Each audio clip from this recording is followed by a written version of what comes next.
تجھ سے نالاں میری مخلوقات ہیں مانند نئے، تجھ سے میرے فرودین کا بھی سما ہے مثل دے۔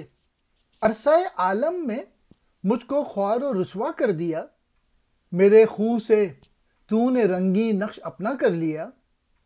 زندہ رکھتا ہے خدا کو جلوہ سینہ تیرا، موت کا پیغام ہے مجھ کو ید بیدا تیرا۔ فرودین کہتے ہیں بہار کو، دے کہتے ہیں خزاں۔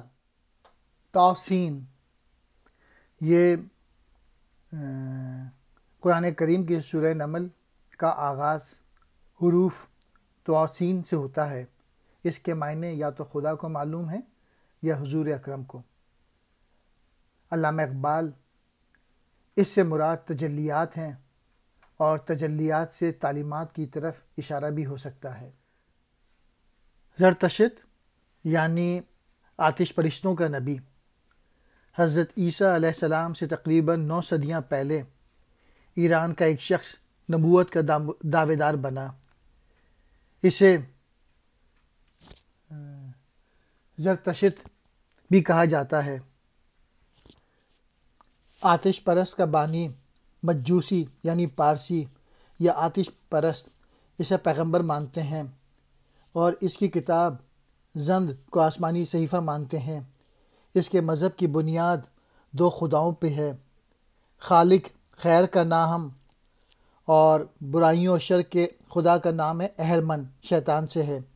اس کے مطابق سب عناصر اربع آب، آتش، خاک اور با قابل احترام ہیں، لیکن آتش کو سب پر فضیلت ہے، اس لیے اس نے آتش کی عبادت کا حکم دیا تھا۔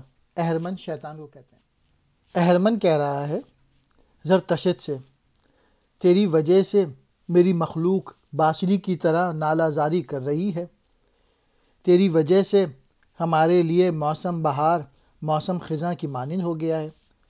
تو نے مجھے دنیا میں ذلیل و خوار کر دیا ہے، تو نے اپنا نقش میرے خون سے رنگین کیا ہے، تیرے جلوہ و سینہ کی وجہ سے حق زندہ ہے، اور میری موت تیرے یود بیدا کے اندر ہے۔